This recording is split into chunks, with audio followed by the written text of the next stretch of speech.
Estamos esperando nada más que terminen de adecuar un enlace que vamos a tener con migrantes, con personas mexicanas que viven en Estados Unidos. Algunos de ellos desde hace décadas no son ilegales, son mexicanos que viven en Estados Unidos por trabajo, por estudio, por tradición y por generación. Al final de cuentas siguen siendo mexicanos y dependen para sus trámites, dependen para personalizar muchas de sus actividades allá y socializar también y hacerlo de manera segura de los consulados y de los trámites que pueden hacer con el gobierno federal, y están teniendo problemas con eso. Nos lo van a platicar.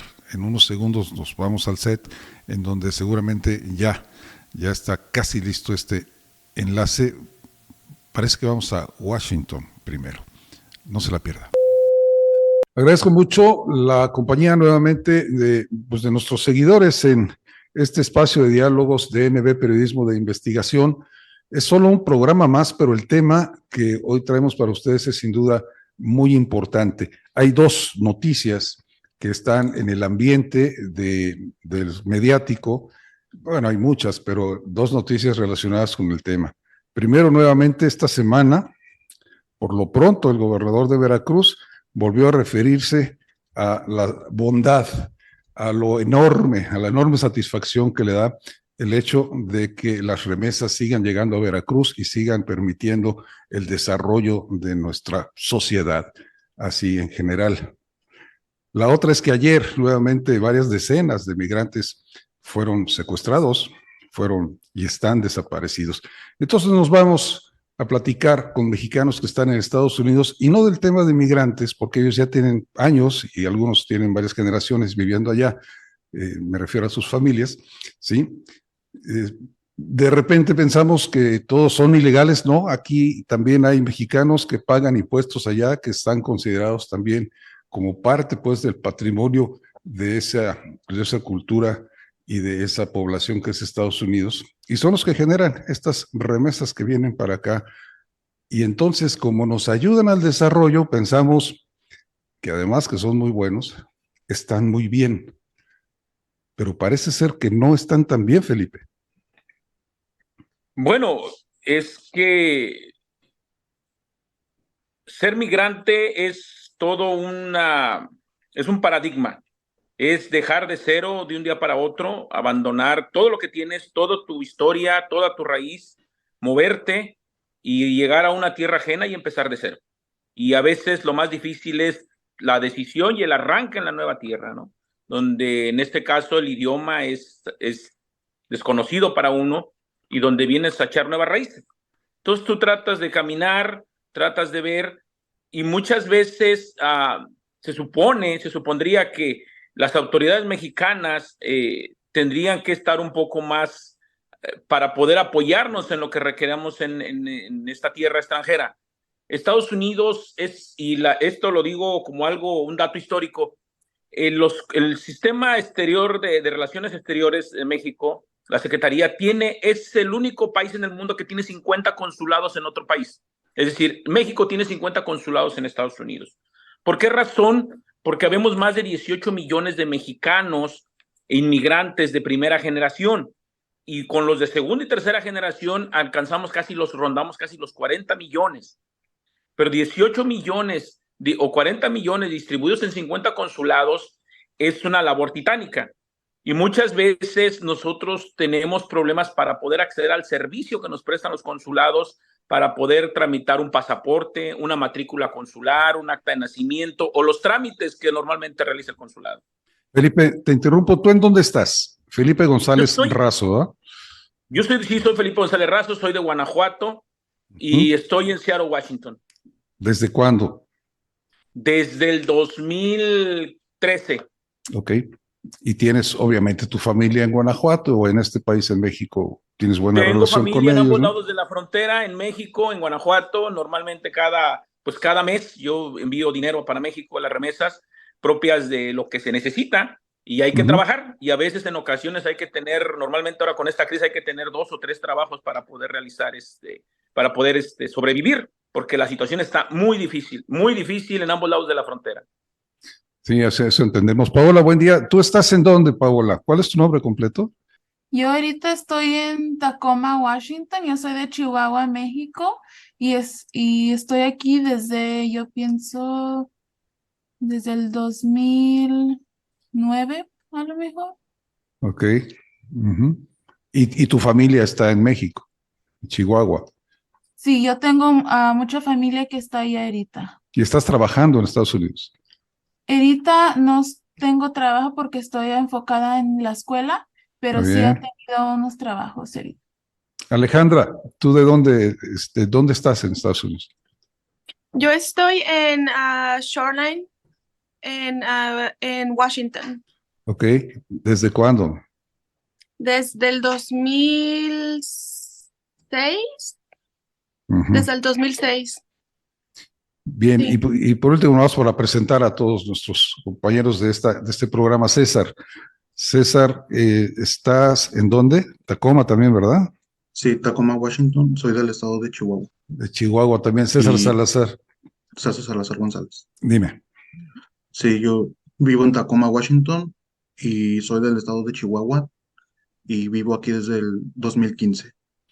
Pues ya Felipe nos ha dado pues, un primer entorno para ubicarlos a ustedes como mexicanos viviendo, trabajando y estudiando en Estados Unidos como emigrantes, ¿no? Inmigrantes en el caso de ustedes allá, emigrantes en el caso nuestro, y que ustedes tienen para seguir con las relaciones formales, oficiales y de trámites internacionales, el servicio de 50 consulados. Hace unos días vimos una lista interminable, daba vueltas a una manzana entera, desde la puerta de un consulado a mexicanos que estaban esperando atención y por algunas circunstancias que se grabaron en el video que nos hicieron favor de compartirnos, decían, a ver si ahora sí nos atienden. ¿Qué debe hacer un consulado para atender un mexicano en Estados Unidos? ¿Qué debe hacer un mexicano para ser atendido? ¿Quién quiere contestarme? Bueno, en mi experiencia para tramitar mi credencial de electoral tuve que hacer una cita en línea o también existe la forma de llamar por teléfono para agendar una cita. Sin embargo, estos últimos años no ha habido, bueno, a- se podría decir, contando lo que pasó con el COVID, todas las citas se atrasaron y de momento mucha gente ha estado tratando de sacar citas en el sitio electrónico del consulado mexicano, pero cada vez que entra uno aparece que no hay citas en se podría decir, en el consulado al que uno le toca ir a sacar sus documentos. Y César, Y para que me quede claro, bueno, César, basado en nuestra experiencia este sábado pasado, creo que necesitamos un consulado que sea capaz de proveer un servicio rápido y efectivo para todos los ciudadanos que viven en Estados Unidos. ¿para qué necesitan ustedes una credencial de elector en Estados Unidos? Pues para votar, yo no he podido votar y o sea, es un orgullo para mí ser mexicana y quisiera yo que mi voto contara en México y pues yo nunca he tenido una credencial. Mi pasaporte no lo he podido renovar, llevo años y yo lo necesito pues para renovar mi permiso de trabajo también, y lo sigo mandando expirado, pero pues me lo aceptan así, pero pues no se ve nada bien que yo no pueda tener mis documentos vigentes. Y pueden pasar años, Felipe, según hemos platicado, ¿verdad?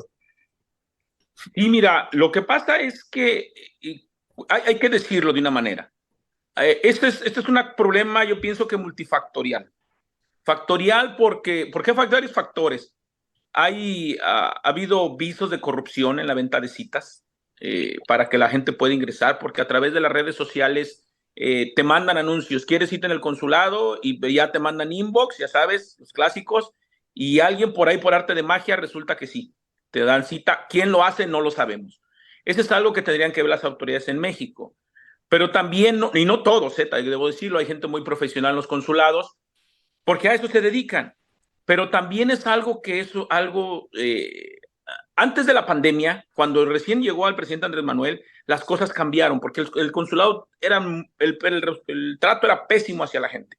Había más citas, pero el trato era pésimo en el sexenio anterior. Cuando entró este presidente, no sé, le leyeron la cartilla, no sé, cambiaron, pero vino la pandemia y con la pandemia se paró todo. Y después de la pandemia, otra vez arrancar ha sido muy difícil y se han atrasado todos los trámites.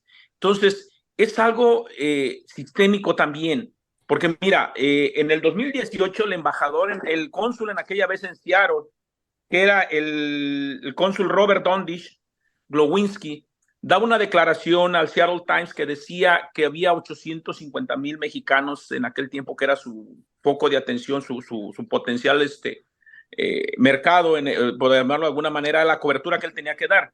Este fin de semana que fuimos al consulado nos decían que ya subió a 1,5 millones.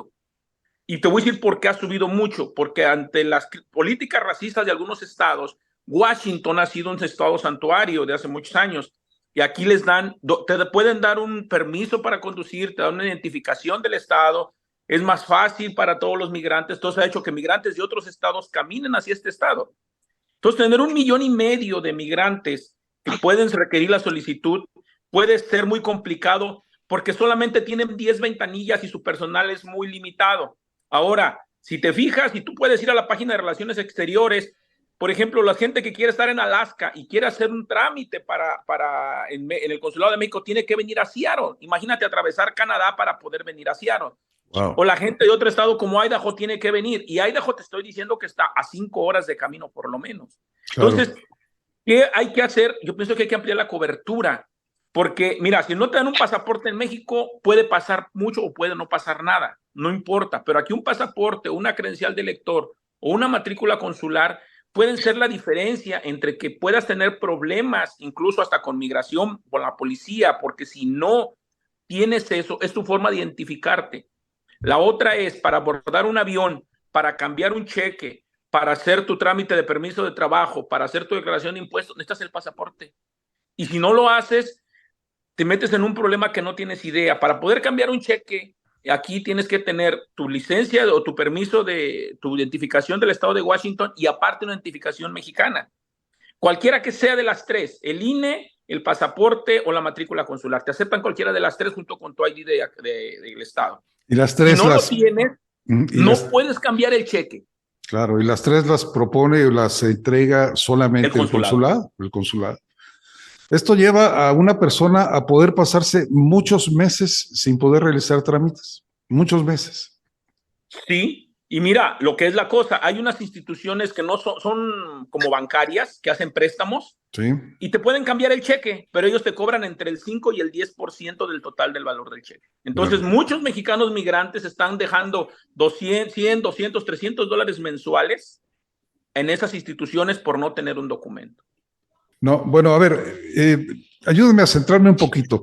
Platíquenme un caso específico. Por ejemplo, una familia que tiene, bueno, pues que tiene su trabajo, que tiene resuelto, digamos, el tema laboral, y en el caso de Paola, están estudiando. ¿Qué es lo que estorba o qué es lo que estorba al estudiante por esta mala atención que tenemos desde los consulados? Un estudiante ya. El que quiera. César, te veo ganas. Pues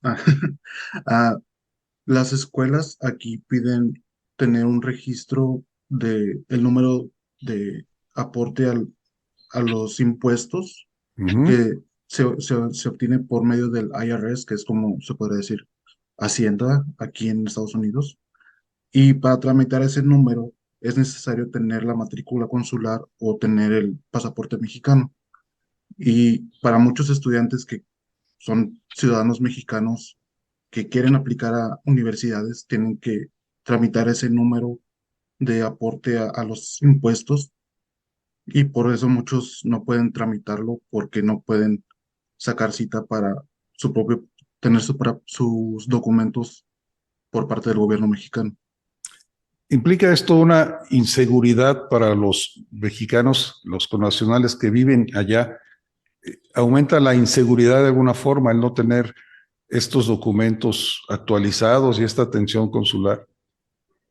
¿Lo hace más insegura la vida, Felipe? Sí, definitivamente lo hace más insegura, sobre todo en estados donde están ahorita muy polarizada la situación de migrantes por la situación de los migrantes centroamericanos, venezolanos y cubanos que vienen en la frontera. Han calentado electoralmente este tema, pero baja hacia la gente, baja a las ciudades. Entonces, y te voy a decir una cosa, hay muchos tipos de migrantes, pero muchos tipos de migrantes. Hay muchos. No podríamos tener una para encasillarlos, no nada más mexicanos, sino de otras nacionalidades. Y te voy a decir una cosa, el no tener documentos y los más vulnerables son los recién llegados. Claro. Y muchos cuando cruzan la frontera no traen ningún documento. ¿Y sabes dónde pueden tramitar sus documentos para tener documentos? Aquí, en los consulados, y no tienen cita. Si no tienen cita, quedan de una manera muy vulnerable. La otra es en atención médica. Por ejemplo, Paola, no te lo ha dicho, pero Paola acaba va a ingresar a la Universidad de Washington en los próximos cuatrimestres, se anda graduando del colegio, entonces ahorita necesita su pasaporte al día para poder inscribirse en la Universidad de Washington. Entonces, eso te da una inseguridad en muchas cosas, ¿me entiendes? En salud, en la atención en los hospitales, en la poder identificarte. Es más, hay mucha trata de personas y explotación laboral en el campo, y para otros países, incluso mexicanos, en la trata sexual, el hecho de no tener los documentos las convierte en esclavos porque hay gente que abusa todavía en estos tiempos de los migrantes en ese sentido. ¿Estás un poco disconforme, Alejandra, con lo que está sucediendo? ¿Esto es responsabilidad del gobierno mexicano? ¿De quién? ¿A quién quisieras pedirle que resuelva esto? Yo pienso que tienen que entrar varias cosas, y tendría que ser, en primera, la cobertura. Tendrían que ampliarse la cobertura, y yo pienso que tendría que el gobierno mexicano hacer un estudio realmente de cómo necesita ampliar la atención a las gentes. Yo te puedo apostar sin temor a equivocarme que si hoy en día abres algunos consulados ante el atraso que pasó por la pandemia, 24 horas al día vas a tener gente tramitando. Digo, te lo digo de esa manera para que se pueda entender la necesidad que hay. La segunda es, ¿necesitan ampliar el proceso para la capacidad de atención? Sí. ¿Contratar más personal? Yo pienso que sí, pero también hay varios temas que necesitan cambiar. Hay unos procesos que son muy anacrónicos en la Secretaría de Relaciones Exteriores, como por ejemplo, si un migrante que le pierden los documentos, tienen que pasar todo un viacrucis para poder que le den sus documentos. Tendríamos que hacer una simplificación en algunos trámites, que por ejemplo, se me pierde, a mi hermano se le perdió el pasaporte el mes pasado de febrero. Lo mandaron le dijeron que tenía que ir a la policía no lleva identificaciones, dice, pues vengo, le dieron un reporte policíaco, fuimos al consulado, ahora vayan a México, le encontraron en el sistema, le encontraron su pasaporte, le dijeron, está vigente tu pasaporte, traían su copia, pero como no lo traes, nuestro sistema dice que tienes que ir a México, tienes que pedir una constancia de que eres tú, una constancia de residencia de Irapuato, donde el secretario de Ayuntamiento de Irapuato, Guanajuato, dice que desde 1985 mi hermano vive acá. Imagínate nada más, no podemos saber si el secretario ya había nacido en el 85, pero de ese tamaño de anacrónico es la situación. A lo mejor si tú tienes una credencial, si tú estás en algún sistema de alguna identificación de licencia de conducir, algo vigente que te es oficial, a lo mejor con eso tendrías que tener para poder hacer todos los trámites, porque la huella es infalsificable y tu huella digital está en todos los documentos. La segunda, habría que ver algunas modificaciones también legales, porque hay mucha gente que no puede tramitar su pasaporte o su matrícula porque su acta de nacimiento no coincide con su credencial que traían de México. Un ejemplo, Ma o María, si ya te la cambiaron, tienes que ir a un juicio de rectificación de acta y te mandan a México, un proceso que tarda 6 meses. Habría que ver algunos procesos legislativos que tendrían que entrar en ese sentido para poder atender muchísima gente que tiene esa situación. La otra, la capacidad de entender que mucha gente viene de la Sierra de Chiapas, de la Sierra de Oaxaca, de las zonas donde no se habla bien el español y no te entienden. Y hacer una cita por internet para ellos es como hablarles en otro idioma. Hay personas de la tercera edad que tampoco te entienden y tendrías que ser más empático en ese sentido. Entonces, te digo, son varios factores, pero sí el gobierno tendría que poner una mesas de atención para poder hacer un cambio y hacer algunas reformas legales que permitan a la ciudadanía ser más fácil este tránsito, en esta migración que ya de por sí es difícil para todos, ¿no? Muy bien. Vamos a ir cerrando. A ver, Paola, ¿sí me escuchas bien, Paola? Sí, te escucho. Ok, tu caso específico, tienes 2 minutos. ¿Qué le pides al gobierno mexicano que te está escuchando para resolver tus Pues yo temas? pienso que necesitan un mejor sistema. Si no van a estar abriendo un horario más grande, al menos que en ese horario hagan las citas a la hora, porque hay muchas veces que hacen una cita a 1 hora y deben que esperar otras 2 horas. O si dicen a las 3 de la tarde, las hacen como hasta las 5. Entonces muchas personas, ellos tienen trabajos, ellos tienen sus familias y no pueden estar ah, perdiendo su tiempo mucho en algo que debería ser sencillo, es una necesidad básica y no pueden tener esa ayuda. Muy bien. Entonces, yo creo que necesitan un sistema mejor para ayudarnos. Ok, esta solicitud multipliquen los funcionarios que nos están escuchando por millones, ¿eh? Hablamos de 30 millones de migrantes, más las otras generaciones que platicaba ya Felipe hace rato. Alejandra, tu caso específico, ¿qué necesitas que el gobierno haga? Sí, pues necesitan remediar esto lo más pronto porque, por ejemplo, mi papá tiene 90 años, yo quisiera salir del país y no puedo salir con un pasaporte. Yo no sé si lo puedo ver el próximo año y para yo poder salir necesito mi pasaporte mexicano. Entonces estoy a la espera de que pueda tener una cita. De hecho, nos dicen que cada jueves tenemos que estar en punto para poder sacar una cita por teléfono, por línea, y no se puede. Entonces, que contraten personas que sean capaces pues, de dar este servicio que deberíamos de tener cada mexicano, porque pues es necesario. Entonces, sí es un poco preocupante que estemos como desamparados, se pudiera decir. Claro. Muy bien, pues igual, a multiplicar por cientos de miles estos casos de gente que requiere de un documento oficial para una cosa tan importante para ellos, pero también hay cuestiones que marcan la historia personal de los individuos solamente por no tener o por sí tener un documento oficial a tiempo. César, tu caso específico, ¿cuál es? Pues yo diría que habría que expandir el servicio, tal vez agregar más funcionarios que provean el servicio, porque hay mucha gente que necesita, sobre todo con tanta concentración de mexicanos en el estado y en sus alrededores. Pienso que no es suficiente el número de personal que tienen y porque no es posible que solo sean, digamos, 10 15 personas para 1,5 millones de mexicanos en un solo estado. Claro. Pienso que deberían expandir más y ofrecer diferentes ciudades, porque no es posible que haya gente que tenga que manejar 3 horas de camino y luego 3 horas de regreso solo para tramitar un pasaporte, perdiendo un día de trabajo, perdiendo incluso 2 o 3 días de trabajo, dependiendo de la distancia que tengan que recorrer. Ok, Felipe, no me imagino Los Ángeles, por ejemplo, porque hay más mexicanos todavía. Bueno, es que si tú entras a la página de la Secretaría de Relaciones Exteriores, vas a ver que los 50 consulados están concentrados, la gran mayoría, en los estados fronterizos, y Los Ángeles tienen varios consulados en la zona de Los Ángeles, pero aún así la capacidad están rebasados en ese sentido el sistema, ¿me entiendes? Están rebasados la capacidad de atención, por decirlo por su nombre. La capacidad de atención está rebasada. Y algo que decía César, mira, por ejemplo, quien conoce Washington sabe que hay zonas que hay nieve 6, 7 meses al año. ¿Me entiendes? Estamos en la frontera con Canadá. Y entonces ellos, para poder venirse al consulado a una cita, si ya te dieron cita, por ejemplo, hoy a las 9 de la mañana, tenías que haberte venido desde ayer porque la misma policía cierra los caminos y no te deja transitar de noche. Entonces tienes que perder un día antes. Ese día estás todo el día aquí. Y luego ese día ya no te puedes ir en la noche porque otra vez. O sea, son 3 días, por ejemplo, para invertir a hacer un trámite.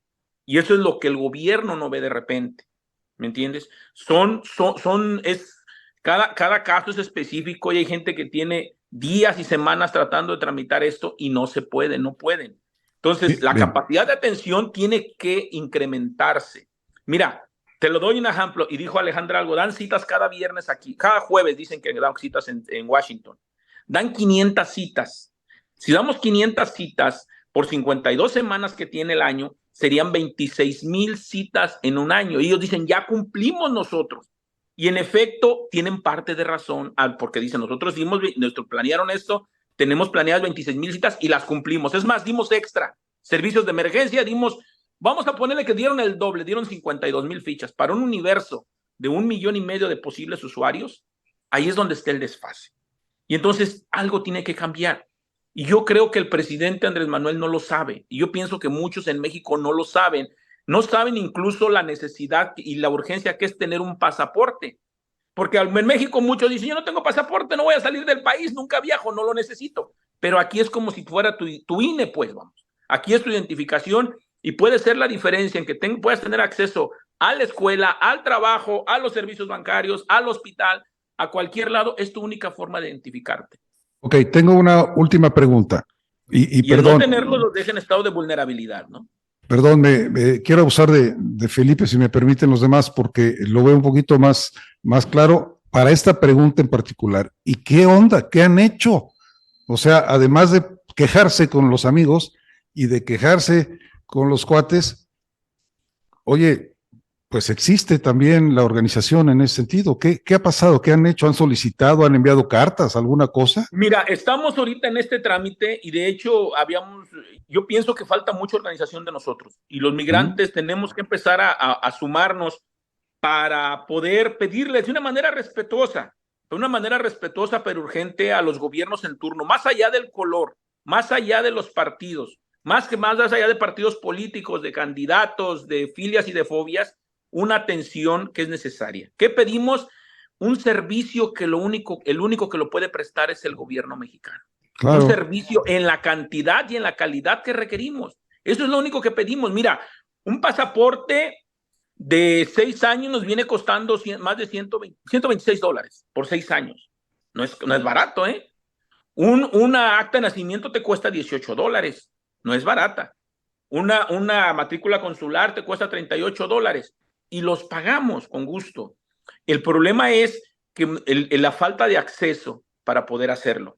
Otra cosa que es importante recalcar es que necesitamos nosotros unirnos para en esa unión poder tener una fortaleza. Mira, muchas veces no nos la creemos porque de repente nos metemos mucho al trabajo o el trabajo nos absorbe demasiado, pero los migrantes somos quienes mantenemos el país. La fuerza latina en Estados Unidos tiene un poder interno bruto, un Producto Interno Bruto de $2.8 billones al año. Claro. Si fuéramos un país, seríamos la 5ª potencia económica del mundo. De ese tamaño es. Por eso las remesas que mandamos mes con mes o cada semana, dependiendo de la gente, la periodicidad que mandan, pues ahí está. Y es el ingreso, no nada más, fíjate bien, no producimos nada más que producimos más que Carlos Slim y todos los empresarios grandes juntos. No nada más eso, es el ingreso que mejor distribución tiene en las capas sociales, porque esa va a las zonas más desprotegidas. A las zonas más pobres, ahí llegan las remesas. Entonces, pero no se trata ni de buscar reconocimiento de que lo que aportamos, es parte de nuestro trabajo y es lo que tenemos que hacer, es nuestra familia, ni modo que la dejemos sin comer. Lo único que pedimos es un llamado de auxilio para poder salir adelante, ¿no? Sí, el tema es que, bueno, pues todo lo que podamos ayudarles a difundir esto, porque el secretario de Relaciones Exteriores, ustedes lo saben, Marcelo Ebrard, pues anda en campaña, quiere ser candidato de Morena y quiere ser presidente de México. El secretario de Gobernación que pudiera entrarle en estos temas, pues es una cuestión también de gobernación por tratarse pues de identificaciones oficiales y demás asuntos, pues también anda en campaña, también anda buscando exactamente lo mismo, y el presidente de la República anda vigilando que sus corcholatas anden en campaña. Entonces el tema está difícil en ese sentido, ¿sí? Yo creo que vamos a estar muy pendientes de poder estar pues generando esta información lo más posible, de llevarla a todas las plataformas, a las redes sociales. Yo los invito a seguir en contacto con nosotros para que si hay algún avance o si hay algún asunto que pues platicarle, no solamente, insisto, a los veracruzanos que nos escuchan, estamos en las plataformas pues para todo el país y para todos los migrantes de todo el mundo también, pues cuenten con nosotros en ese sentido. ¿Sale? Me dio mucho gusto saludarte, César. Mucho gusto igualmente. Que estés muy bien y muchas gracias por tu participación. Paola, adelante con ese ingreso a la universidad. Un abrazo y muchas felicidades. Alejandra, estoy seguro que pronto vas a poder ver a tu padre, estoy muy seguro. Y si no, bueno, esta forma de vernos, conocernos, pues seguramente también en el caso de tu familia se aprovecha muy bien, pero ojalá muy pronto tengas resuelto este tema. Mi querido Felipe González Razo, déjenme platicarles que tenemos de veras en el cajón de los recuerdos, tenemos aventuras muy interesantes. Fue un placer trabajar contigo, vamos, no formalmente, pero bueno, en algún momento de nuestras vidas nos cruzamos, yo en el periodismo, tú en la función pública allá en Guanajuato, y tengo gratísimos y excelentes recuerdos en ese sentido. Te agradezco mucho también que nos hayas permitido esta plática. Muchas gracias, Luis. Yo les agradezco a ustedes y ojalá ustedes puedan servirnos en ese vínculo de poder, que en México se visualice algo que no se ve todos los días, que ellos no ven. No es una noticia que llegue a México, y ojalá ustedes sean ese vínculo que nos ayude a que se visualice para poder empezar a buscar una solución, ¿no?, entre todos.